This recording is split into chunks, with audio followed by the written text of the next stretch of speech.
Tara't maglakbay patungo sa fort ng Al Rauda sa wilayat ng Al Mudaybi sa lalawigan ng North Sharqiya.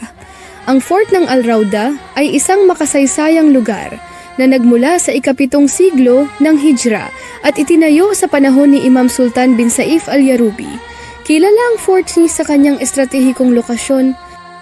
Nasa isang burol ito na napapaligiran ng isang oasis ng mga palm tree at may tradisyonal na Omani na disenyo ng arkitektura.